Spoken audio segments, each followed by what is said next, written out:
பொதுத் தேர்வுகளில் முறைகேடுகளை தடுக்க விடைத்தாள்களின் பராமரிப்புகளை அரசு தேர்வுகள் இயக்ககம் நேரடியாக மேற்கொள்ள உள்ளது. கூடுதல் தகவல்களை தருகிறார் எமது செய்தியாளர் பாண்டியராஜன். பாண்டியராஜன், வணக்கம். விவரங்கள் என்ன? 10ஆம் வகுப்பு, 11ஆம் வகுப்பு, 12ஆம் வகுப்பு பொதுத் தேர்வுகளில் முறைகேடுகளை தடுக்கும் விதமாக விடைத்தாள்களின் பராமரிப்புகளை அரசு தேர்வுகள் இயக்ககம் நேரடியாக மேற்கொள்ள இருப்பதாக தகவல் வெளியாகியிருக்கிறது. குறிப்பாக பொதுத் தேர்வு எழுத உள்ள அந்த விடைத்தாள்களுடைய முகப்பு பக்கத்தை இதற்கு முன் அந்த பள்ளிகளினுடைய தலைமை ஆசிரியர்களுடைய மேற்பார்வையில் இணைக்கக்கூடிய பணிகள் என்பது இதற்கு முன் நடைபெற்றுள்ளதாக தெரிவிக்கப்பட்டிருக்கிறது.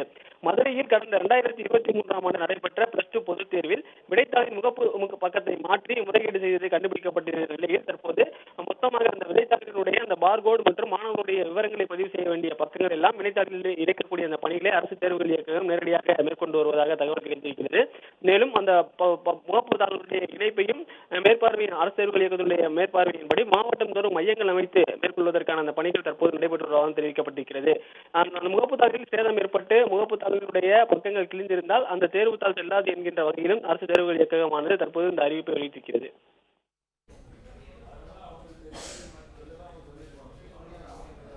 தகவல்களுக்கு நன்றி பாண்டியராஜன்.